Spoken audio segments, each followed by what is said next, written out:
agency here. Let's go to the Minnesota Vikings, where they did re-sign linebacker Anthony Barr to a 5-year, $67.5 million deal, 33 of it guaranteed. Barr has been a Pro Bowler for the past 4 seasons. And the Vikings also released safety Andrew Sendejo and guard Mike Remmers. What do you think of the Anthony Barr making his mind up as he goes here? Yeah, I the report I heard is that he was going to sign with the Jets, and then when he sat down and thought about the idea of leaving Minnesota, it was too much for him, and so he jumped ship or stayed on board, I guess, with the Vikings. Yeah. Which I think it's good for the Vikings, but it's a disappointment for me that he didn't sign with the Jets, really, or any other 3-4 team. Mm-hmm. I was really looking forward to seeing Barr as a rush linebacker, but he's not big enough to play defensive end in the 4-3, which is the scheme that the Vikings run. But I think coming out of college, that was his big thing as a guy playing rushing the quarterback as a outside linebacker in the 3-4. So I was really hoping to see him in that position. But he's, like you said, he's been a Pro Bowler the last 4 years, so he hasn't been detrimental to his team by any means. Yeah. But just personal preference, disappointment there, and frankly, I was kind of looking forward to not seeing him all over Stafford's jock. Yeah, multiple times a year. I would have been perfectly fine with him getting out of the division. But yeah, he's a hell of a linebacker. So those Vikings seem to like to stick together. So it doesn't surprise me a whole lot. So the Vikings should be a force to reckon with once again in the North. Going to the Kansas City Chiefs, they made some interesting moves in my mind. I know some of the Chief fans don't hate the moves they've done.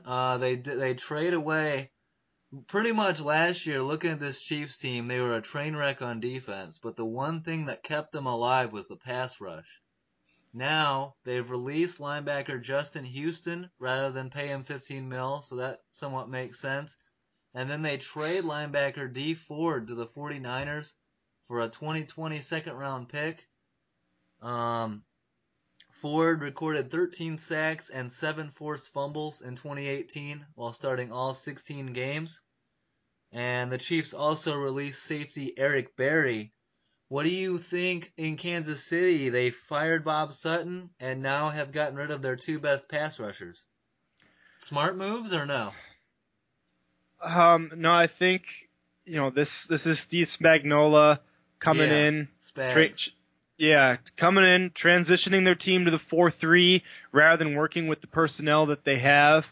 For me, that's a bad move. We've seen this happen multiple times, and you see, a guy like Dee Ford that had a great year last year. Justin Houston's been a solid player for them for a long while now. Not over the hill yet, though. Yeah. Great players in the 3-4, but neither of them really translates to the 4-3, and so now they, instead they, get a second round pick, and I don't know what they get. Do they get a third rounder next year or a fourth rounder compensatory for Houston? Yeah. I'm not sure, but the only thing that to me would make sense is if Dee Ford, this year they consider to be an anomaly. He didn't really play great football in the years leading up to this. He definitely this was his breakout year. Yeah. So I'm not sure if they consider this to be they're moving on from him and selling him when his value is as high as it's going to be, especially with them transitioning to 4-3. He's just too small to play end there. So that's the only way I could see this makes sense. But I don't know. I don't like the idea of them changing up their whole scheme just because Spags is coming in. Yeah, I agree with you. I think that's a lot of talent they're allowing to walk out the door. Some good news for the Chiefs, though, is that they get a safety, the Honey Badger, Tyrann Mathieu, to a 3-year, $42 million deal. And they also signed running back Carlos Hyde to a 1-year, $2.8 million deal, 1.6 guaranteed. Decent, good Tyrann Mathieu sign. He'll probably be on the field more than Eric Berry was the last little bit there. So upgrade, you think? Yeah, I think the upgrade, if nothing else, is going to be just from how often he gets to play for him. Yeah. Berry unfortunately has been struggling with some injuries and also some other health issues. So he hasn't been able to live up to the Pro Bowl form that he had been, for his first few years. But Mathieu, he played well this last year for the Texans. So a good signing by the Chiefs, and also not a super long deal. Mathieu isn't that old, but I like players that have had some injury concerns. I like seeing them on either 1 year prove it deals or on these shorter 3-year deals than ones like Collins received 6 years. 6 years. Is a bit that's a bit excessive, I think, for a not 5-star player. But well, Bryce Harper's certainly a 5-star player with that contract. Yeah. Do you think now Eric Berry? I've seen on Twitter he's been rumored to the Dallas Cowboys. We know they need a safety. You think Eric Berry could be a good fit there? Yeah, I think frankly Eric Berry could be a good fit anywhere. I think he's one of the better safeties in the league. When he's healthy. Locker room leader, I'm guessing. Yeah, he's coming. He was a high draft pick, but never been an issue. With his attitude or anything. He's 30, so he's still young enough that he can play the position. So I honestly think he could be a good fit with any team. I'd love to see him on the Lions, assuming we don't have to pay sell the farm for him. I'd love to have him on my team, but ooh, I don't like that. Well, you guys might want to look at him since you lost your safety. Yeah, I don't like that either. Yeah, but yeah, I think his being 30, he's had some injury concerns. I think he's over his the cancer. Last I knew was in remission, so that's obviously good. But he had some foot and Achilles issues last year, which a little bit the older you get, the harder that is to come back from. So concerns there, but I think he definitely has potential to be a really good starting player for any team that'll take him. Yeah, hope that he gets healthy and stays healthy and can contribute a little bit here towards the end of his career. Going to the San Francisco 49ers, they make some splash moves. They trade for Dee Ford, sign him to a 5-year, $87.5 million deal. They signed linebacker Quan Alexander from the Tampa Bay Bucks, 4-year, $54 million deal with $27 million guaranteed. Alexander is, however, coming off of ACL surgery after tearing his tendon last season in October. And the Niners also signed running back Tevin Coleman on a 2-year, $10 million deal. Now I look at this and I see, I don't really have a problem. I mean, that's a lot of money for Dee Ford, and you're pretty much basing it off of last year alone. But he could be a really good fit there. Quan Alexander, that might be a lot for that injury coming off, but Tevin Coleman, I think, is some really good value. Do you agree with that? I think Tevin Coleman, I'm on the fence about that one. He had an opportunity to take over and show the skill that he was supposed to have, being a 2nd-round pick a few years back when Freeman got hurt this last year. Yep. And I didn't really see him as being a number 1 back. But $5 million, I guess that's pretty good. He's played for Shanahan before. Latavius Murray's there. Right? No, not Latavius Murray. McKinnon, right? McKinnon, yeah. I knew it was another former Viking. Yeah. McKinnon's there, which we didn't get to see any of this last year because of injury. But I think working with Shanahan before, he'll know how to use him. I see him being kind of the lightning to but McKinnon was a ball catcher too, mostly. So I don't know. It's a little confusing. I think they got 2 players that are too similar. Yeah, they got But Breida over there too. they do have Breida, but I don't know if he's like a first and down guy when you got McKinnon and Coleman Right? Yeah. on the roster. I just don't see that happening. But I mean, I don't know. Maybe they're just planning on using going the Patriot way and running the ball through little dump offs from Garoppolo. So. Are you all right on the pay D Ford's getting in San Francisco based on 1 year, 87.5? What are those numbers again? I hadn't seen those yet. 5-year, 87.5 mil for D Ford. That's about the going rate this offseason for the ends. Mm-hmm. I need to correct myself. He did have a 10 sack season 3 years ago. Okay. So he hasn't been completely unproductive, but then the next year he had 2. Yeah, a little inconsistent. Yeah. I think he's been a little injury prone as well. Yeah, I mean when you got Justin Houston on the opposite side of you, I don't know, I think that I expected a little bit more out of you personally. Yeah. But who knows? Maybe he's hitting his prime though. Based off last year. Yeah, he's only 27.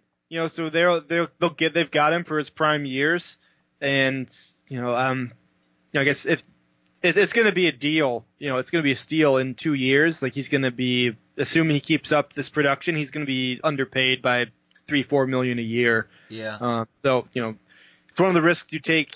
Signing a longer deal. It could be a real bargain for you down the road, but it scares me it's going to burn you. You don't see the smart teams making these kind of deals.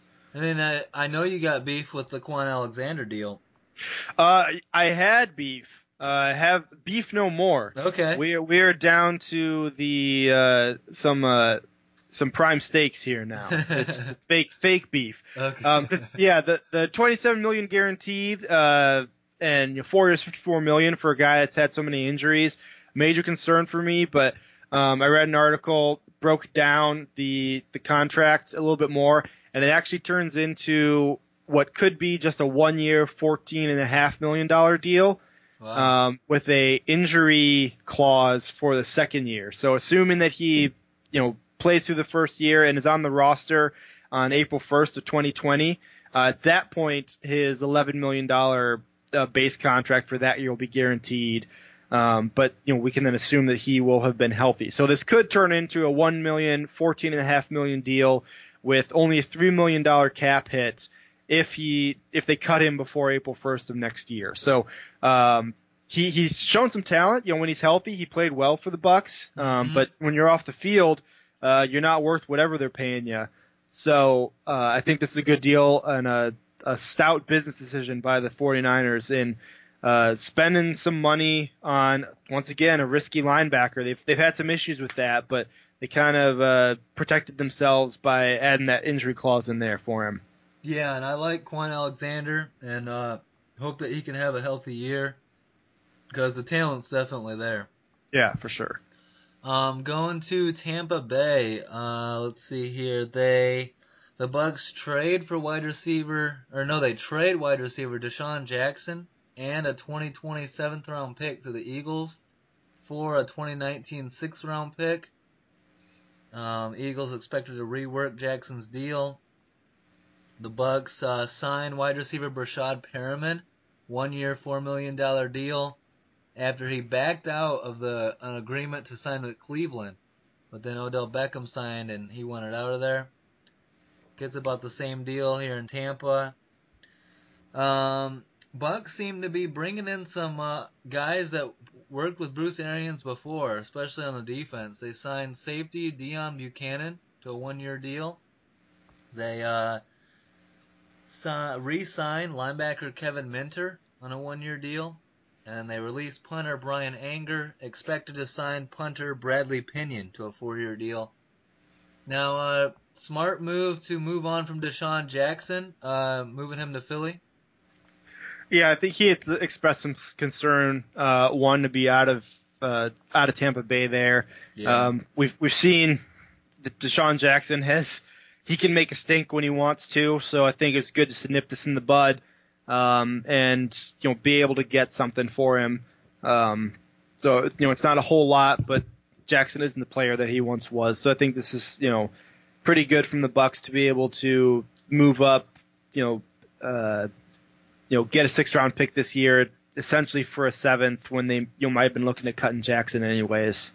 Yeah, and speaking of that, it really all hinges on Jameis Winston there in Tampa Bay. This might be the last chance that he's got. Do you think that Bruce Arians can be the guy that fixes Jameis Winston? He's supposed to be a bit of a quarterback guru, so I think this will be a really telling year about. I think I'd put more of it on Jameis at this point and his development. A lot of it's off the field. You got to get your head right off the field first before you can take it on the field. Yeah, and you need to stop eating your fingers on the field too. That's not going to help you, man. Let's not do that anymore. Yeah, people just getting confused. Your receivers are going to be thinking about that when they're running routes. They're like, why is sticking his fingers in his mouth, man? But yeah, I think it's going to be a good shot. Kind of a last chance, I think, with the Bucs and Jameis having Arians there. No, I don't think no more Fitzmagic there. I don't think so. No, the Magic will have to ride somewhere else. Yeah. Let's go to Philly, where the Eagles signed defensive tackle Malik Jackson, 3-year, $30 million deal. And the Eagles are also expected to trade defensive end Michael Bennett to the Patriots for a 2020 5th-round pick. Swap out Malik Jackson for Michael Bennett. Do you like it? Yeah, I do. Jackson's a little bit younger. The Eagles are trying to keep their roster, be able to rotate some guys, so they need to have more guys that they can pay less for a cumulative amount. I think Bennett was going to command a little bit too much money for them, and so they're look to ship him out of there. Yeah, that makes sense. And Malik Jackson should fit in there really well on that D line there in Philly. Speaking of the Eagles, the Jags signed former Eagle quarterback Nick Foles to a 4-year, $88 million deal with $50 million guaranteed. The team has released Blake Bortles. So the Nick Foles era in Jacksonville officially begins. Do you think this is a real good fit?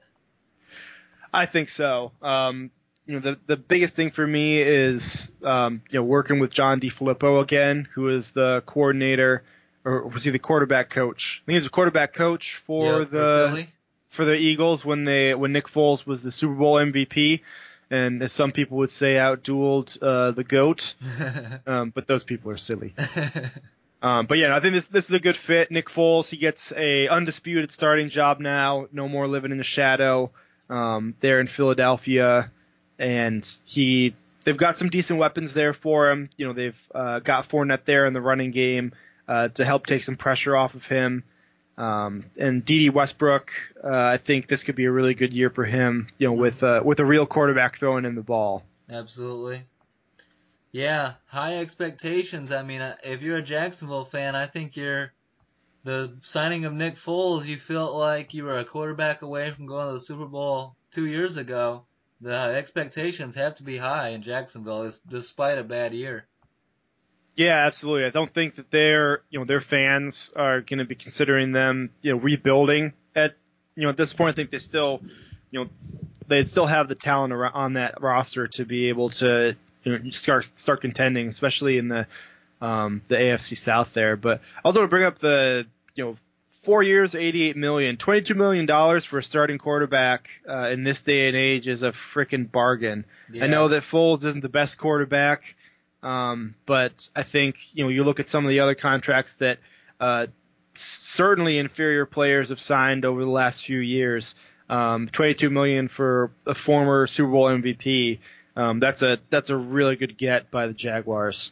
Yeah, absolutely. You could do a lot worse, so that's a good move there. What do you say to Eagle fans? I know a couple Eagle fans that are upset with the decision to move away from Nick Foles. They feel like he's the guy who's won the playoff games. He's the guy who was Super Bowl MVP. And Carson Wentz hasn't even got the team to the playoffs yet. What do you say to Eagle fans that say this is the wrong move? Shut up. That's so stupid. Carson Wentz was going to be the MVP the 2 years ago. Yeah. And no one could have showed up for all the games that Wentz didn't play in. and they still would have won their division and made the playoffs. So yes, Wentz has gotten you to the playoffs. Shut your face. This is clearly the right move. Foles is not the quarterback that Wentz is. There's a reason that Foles ended up back on Philly after he went somewhere else. Yeah. He's already Yeah. Been around the block a little bit. Still think it's a good get for the Jags. They haven't been duped, I don't think, but to think that Wentz should have gone somewhere instead of Foles when you've got Wentz on his rookie deal still, get out of here. And that's crazy town. Yeah, and that's the biggest point is that financially it works so much better with Wentz than it would with Foles. You got a guy on his rookie deal still, and you can adjust in the next couple of years so that you can make it work with Wentz's new deal. If you had to pay Foles this type of money right now, it would mess everything up. Yeah, I'm kind of surprised that they didn't franchise Foles and then try and trade him. Yeah. I thought that would have been the smart move by Philly. I'm not sure if they didn't franchise him just because they wanted to do right by him. But that's pretty big on ownership. That's what it is, because they could have definitely gotten a second round pick for him for sure. Yeah, and I'll tell you what, I was really kind of hoping for. I know I've been talking about Foles to Jacksonville for a while, but I was hoping that this move is going to come back to bite Philly a little bit and see Foles end up in Washington. Oh man, that would have been fun. Yeah, Washington, or New York even. Yeah, could have been a good fit there too, because talking about finding a replacement for Eli, they could have gotten a quarterback and they could have still had that number 6 pick to use on probably a defensive lineman. Yeah, but instead he goes down to Jacksonville. But that's a good move by him. Gets to keep working with DiFilippo. Yeah, good fit. And a good team around him. Hell of a defense. Yeah, for sure. And he should be able to get a lot more out of that offense than Bortles did. A little bit of consistency at the quarterback position can do wonders. That shouldn't be any issues doing better than what they had. Yeah. Going to the New England Patriots, they re-signed cornerback Jason McCourty to a 2-year deal. He will be 32 years old by week 1. Started 12 games for the Patriots and made the key play in the Super Bowl, breaking up a touchdown pass to Rams wide receiver Brandon Cooks. He's also regarded as a great locker room leader. The Patriots also signed running back Brandon Bolden to a 2-year deal after spending 2018 in Miami. And the Patriots place a tender on wide receiver Josh Gordon so that if he comes back to the team, it will cost them $2 million.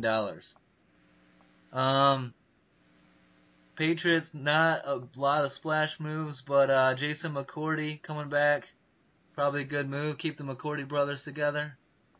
Yeah, he's been a cornerstone to that defense over the last few years, so definitely a good move keeping him around. He knows the Patriot way. He knows the defenses that they like to run. Yeah. So definitely a good move on their part keeping him around. I know age is a little bit of concern, but he'll likely be playing the safety position, so the speed to play that the corners need to have won't be the prerequisite like it would be for them. Yeah. So solid move for New England as always. Going to your team, the Detroit Lions. Some moves here. So the Lions being pretty aggressive, and I gotta say, some of these moves are, I think, some good moves. They signed running back Zach Zenner back for a 1-year deal. They're expected to sign, I don't think they have signed him yet, is defensive end Trey Flowers to a 5-year, $90 million deal with $40 million guaranteed. Now, do you know if he signed that yet? I thought that it had happened. I haven't seen that for sure yet, so I'll have to look that up, or if you get a chance. But do you like the Trey Flowers move coming to Detroit? I do. I usually don't like signing, these longer contracts with so much money. But I think for me, Flowers is a little bit of a different situation. The reason why he's hitting, usually a guy of this caliber is not going to hit free agency. Team's going to retain him. But this is a situation that we've seen time and time again with the Patriots not retaining talent on the defensive line because they believe, and they've proven in the past, they can draft somebody late or pull somebody off the street and turn them into a blue chip player. So they want to keep that money around to fill the holes where they don't feel like their development is so good. You look at signings, Steven Gilbert at cornerback and letting Malcolm Butler go because they felt like they were able to get a better cornerback, and that was a position they were struggling with, so they paid the money. Yeah. Trey Flowers, defensive line, they let those guys go. And so I feel like that's the kind of player that I'm okay with signing to a bigger deal where you're only leaving because people just don't want to pay you the money that you're worth. So I like it for the Lions. We really need some help on the end. Ziggy Ansah has been good for us when he's on the field, but that's the problem, is that he never is playing. He's always hurt. So Flowers, he's been consistent. He's shown improvement, as years go on. He's only 25, so I think that we're going to have him for his prime, and he's worked with Patricia before. Yeah, the chemistry right there is good. Yeah, so I'm not sure if I've just convinced myself this is a good signing, but I feel surprisingly good about this decision because it fills a need. It's a young guy, and the only reason he's available is there's no red flags as far as I'm concerned to why he's around. Yeah, and he did agree to the deal, 5-year, $90 million. Although I said $40 million guaranteed, it's actually $56 million guaranteed. Yeah, that's a lot of money, but we're talking about the second or third most important position in the game. Yeah. Those guys are going to get paid. Yep, gotta pay him to get them. Yeah. Lions signed nickel corner Justin Coleman away from the Seahawks, 4-year, $36 million deal. Highest paid nickel corner in NFL history. You like the Coleman fit? Yeah, I like this fit too. He's relatively young. It is a lot of money, especially for a nickel corner. But with the way the league is going, nickel corners are being used more and more often. Yep. So I do like the signing. He's been a productive player. And the defense is just atrocious. We've needed someone to work with Darius Slay or, play with Darius Slay. So I like both these moves, improving some positions that are a major need for us, and pretty much guaranteeing that we'll be drafting a linebacker with our pick this year. All right. And going to the offensive side of the ball, you guys getting some weapons for Matthew Stafford. Tight end Jesse James comes to town on a 4-year, $25 million deal, $11 million guaranteed. I think Stafford's going to have a lot of fun with Jesse James. I think he's an up-and-coming tight end. And then the Lions signed wide receiver Danny Amendola on a 1-year, $4.5 million deal.